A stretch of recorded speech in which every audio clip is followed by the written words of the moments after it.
Bab 14. Buku pengobatan tulang kematian. Ramuan kebangkitan. Di saat mobil Mercedes-Benz itu melaju perlahan di jalan, Liana, yang duduk di sebelah kursi pengemudi, memiliki ekspresi bingung terpasang di wajahnya. Sampai saat ini pun, wanita itu masih merasa seperti sedang bermimpi. Selena, Tuan Andi, dua pemuda nakal terkenal di kota Jakarta. Semua ini bukanlah orang-orang yang bisa dibandingkan dengan general manajer kecil dari grup Barma. Akan tetapi, orang-orang besar ini, mereka semua sangat menghormati suaminya. Si wanita itu sangat sulit untuk mempercayainya. Ia berbalik untuk melihat wajah Lintang ketika suaminya sedang mengendarai mobil dalam diam. Semakin dirinya melihat, semakin Liana yakin kalau suaminya diselubungi dengan misteri. Wanita itu tidak dapat melihat siapa suaminya sebenarnya. Ada apa, sayang? Lintang mau tidak mau bertanya sambil menyunggingkan senyum saat ia merasakan tatapan Liana. Lintang, katakan sejujurnya, apakah kamu benar-benar menyelamatkan Selena? Tanya Liana dengan raut muka serius. Mereka tidak berada di dunia yang sama dengan seseorang seperti Selena. Liana sulit membayangkan kalau Lintang adalah penyelamat hidup Selena. Mendengar kata-kata itu, pria itu tidak bisa menahan senyum ketika ia menjawab. Itu terjadi lebih dari 10 tahun yang lalu. Aku hanya sedang melakukan sesuatu saat itu. Menyelamatkannya sama sekali tidak disengaja. Kata-katanya membuat Liana menghela nafas lega. Entah kenapa, si wanita tidak mau suaminya terlibat dengan wanita misterius seperti Selena. Bagus, mengingat Selena telah membantumu kali ini. Itu bisa dihitung sebagai balas budi karena kamu menyelamatkan hidupnya. Mulai sekarang, kalian tidak perlu berhutang apapun lagi. Seru Selena. Ketika si wanita telah berbicara mencapai titik ini, ia sedikit mengernyitkan alisnya dan mengungkapkan kebingungannya yang lalu. Kalau Bagas dan Jaka, mereka itu kenapa? Kenapa mereka terlihat begitu takut padamu? Liana merasa sulit untuk memahaminya. Lagi pula, Lintang sendiri yang mengubah Lamborghini mereka menjadi rongsokan. Berdasarkan kepribadian kedua pemuda nakal itu, baik Liana maupun Lintang seharusnya sudah bersyukur kedua pemuda itu tidak melakukan hal gila untuk membalaskan dendam mereka. Bagaimana bisa kedua pemuda nakal yang terkenal di kota Jakarta datang untuk meminta maaf kepada Lintang? Saat wanita itu merenungkannya, Liana mengungkapkan pertanyaan lain sekali lagi. Lintang, mungkinkah kamu mengenal Prabu, ketua grup Harja? Tidak, seru Lintang. Lintang menjawab sambil tersenyum. Bagaimana bisa aku mengenal orang sekelas itu? Liana mengangguk mendengarkan jawaban suaminya. Si wanita tahu kalau di kota Jakarta, orang seperti Prabu termasuk orang yang mampu menggemparkan orang-orang dengan keberadaannya saja.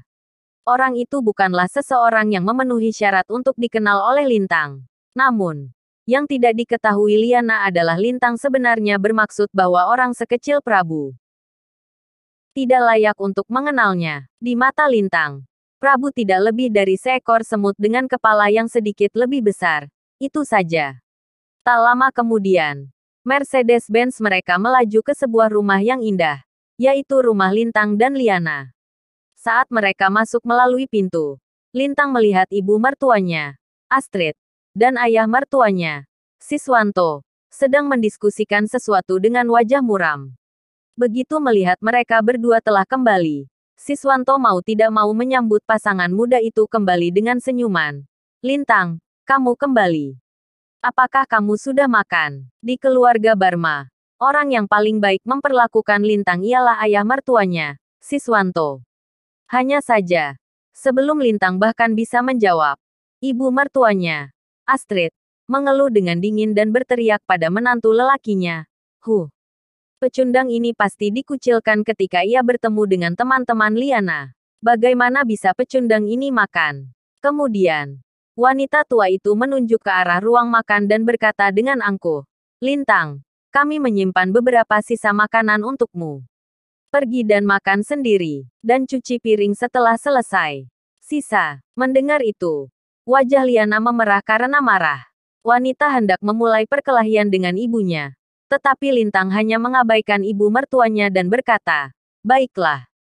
Pria itu lalu menuju ke kamar mandi untuk mencuci tangannya. Akan tetapi, Saat dirinya melewati ruang makan dalam perjalanan menuju ke kamar mandi, pria itu tidak bisa tidak melihat ke dalam. Apa yang dirinya lihat di meja makan bukanlah sisa makanan. Ibu mertuanya sebetulnya memasak 2 lauk pauk yang tampak lezat. Satu dengan daging sementara yang lainnya adalah hidangan sayuran. Piringnya bahkan mengeluarkan uap, bahkan tanpa bertanya pun. Lintang tahu kalau ibu mertuanya khawatir dirinya diganggu saat reuni tadi sampai pria itu tidak dapat berbuat apa-apa. Oleh karena itu, ibu mertuanya khusus membuatkan hidangan ini untuknya. Melihat hidangan itu membuat hati Lintang menghangat. Pria itu tahu kalau Astrid ialah seorang wanita yang keras dan sinis. Tetapi ibu mertuanya hanya cerewet saja daripada benar-benar melakukan sesuatu. Tidak peduli seberapa kasar kata-kata yang keluar dari mulutnya. Wanita tua itu sebenarnya sangat baik hati dan menganggap Lintang sebagai keluarganya. Jangan khawatir, aku akan membuat kalian bangga. Lintang bergumam sambil tersenyum dan melanjutkan mencuci tangannya. Namun, ketika pria itu memasuki kamar kecil, ia mendengar percakapan antara 3 anggota keluarga Barma. Ayah, ibu, ada apa dengan kalian? Kenapa muka kalian muram? Apakah sesuatu telah terjadi? Tanya Liana. Begitu kedua orang tuanya mendengarkan pertanyaan itu, ayahnya hanya bisa menghela napas dan tidak mampu menjawab. Di sisi lain, Astrid menjadi sangat emosional ketika wanita itu berbicara. Apalagi yang bisa terjadi? Ini tentang perusahaan kita. Baru-baru ini ada penyakit baru bernama pneumonia AS yang menyebar di kota-kota di sekitar kota Jakarta. Semua rumah sakit besar dan perusahaan farmasi telah berusaha menemukan cara untuk mengobatinya. Kakekmu meminta ayahmu dan 2 pamanmu untuk mencari ahli dan mencoba membuat resep untuk penyakit ini. Siapa yang pertama mendapatkan obatnya akan mendapatkan dorongan besar dalam posisi mereka di perusahaan. Hari ini, aku baru saja mendengar kalau paman tertuamu sudah menemukan seorang ahli dalam pengobatan tradisional Cina dan sudah membuat resep obatnya. Lalu, paman keduamu mengundang seorang ahli pengobatan modern dan membuat resep obat modern. Ayahmu adalah satu-satunya orang yang belum menemukan apa-apa di pertemuan keluarga Barma besok. Ketika saatnya tiba, ayahmu pasti akan ditegur oleh kakekmu. Suara Astrid penuh dengan ketidakberdayaan seraya menelaskan dengan panjang lebar. Grup Barma adalah sebuah perusahaan dengan saham di berbagai industri seperti farmasi, kosmetik, fashion dan banyak industri lainnya. Di dalam grup Barma, kakek Liana, Gatra Barma, memegang kekuasaan tertinggi yang diikuti oleh ketiga anaknya, termasuk ayah Liana, Siswanto. Akan tetapi, paman pertama dan kedua Liana pada dasarnya menguasai 80% sumber daya perusahaan. Sementara keluarga Siswanto terus mendapatkan perlakuan terburuk dan sering dikucilkan serta ditindas. Jika bukan karena naluri bisnis Liana yang membantu perusahaan kosmetik berkembang, keluarga Siswanto mungkin sudah lama dikeluarkan dari grup Barma. Meskipun begitu, jika Siswanto tidak dapat menemukan obat yang efektif untuk pertemuan keluarga Barma besok, paman pertama dan kedua Liana akan terus menindas mereka seperti orang gila dan posisi mereka dalam keluarga akan terancam. Pneumonia AS. Mata Lintang berbinar ketika mendengar penyakit itu dikala dirinya berada di kamar mandi. Pria itu mengetahui jenis pneumonia itu secara alami. Penyakit itu pertama kali muncul di benua Afrika. Pneumonia AS berhasil mengambil alih ratusan ribu nyawa dan mulai saat itu, penyakitnya terdaftar sebagai 10 penyakit menular paling mematikan oleh komunitas medis internasional. Saat itu, hal itu menyebabkan kepanikan global yang meluas dan bahkan ada cukup banyak anggota dari penjara darah yang terjangkit penyakit tersebut.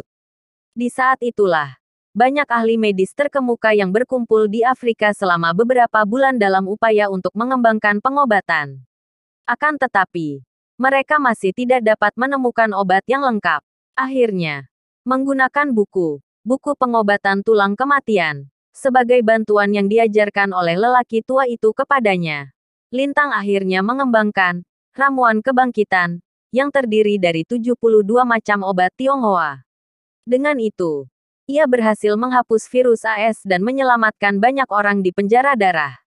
Hanya saja Lintang tidak menyangka, penyakit itu akan mulai menyebar di kota Jakarta setelah bertahun-tahun lamanya. Begitu pria itu memikirkan hal ini, ia mulai mengeluarkan pensil alis dan mulai menulis di selembar kertas toilet tanpa ragu sedikit pun. 5 menit kemudian, Lintang keluar dari kamar mandi setelah mencuci tangannya. Lintang, ayo minum denganku. Siswanto yang sedang duduk di ruang makan memanggilnya. Suasana hati ayah mertuanya sedang buruk. Mendengar perkataan ayah mertuanya, Lintang menganggukkan kepalanya dan duduk di seberang Siswanto. Kemudian, para pria mulai bersenang-senang sambil minum bersama. Siswanto memiliki kepribadian yang lemah dan pemalu. Di keluarga Barma, Siswanto selalu hidup dalam bayang-bayang ayah dan 2 kakak laki-lakinya. Pria itu hampir setiap hari dikucilkan dan ditindas. Lintang diam saja mendengarkan keluhan ayah mertuanya selagi pria tua itu meneguk bergelas-gelas alkohol. Dikala ayah mertuanya semakin banyak menenggak alkohol, Lintang memasukkan tisu toilet di tangannya ke saku ayah mertuanya dan berkata, "Ayah, ingatlah untuk memeriksa sakumu selama pertemuan besok." Siswanto tertegun sejenak. Hal yang ia lihat ialah Lintang memberinya segumpal tisu toilet. Tetapi pria tua itu menyadari ada apa di segumpal tisu itu. "Kamu tidak perlu khawatir, Lintang. Meski aku tidak terlalu mampu, aku tetap bisa mendukungmu dan Liana. Jangan khawatir, bahkan jika kita dikeluarkan dari keluarga Barma, kita bisa kembali menjalankan toko roti kukus dan kita masih bisa melanjutkan hidup," kata Siswanto sambil tersenyum di sela-sela tangisnya. Akan tetapi, entah kenapa, rasanya ada keajaiban aneh di kata-kata Lintang tadi dan perkataan itu tertanam kuat di benaknya. Terus-menerus bergema.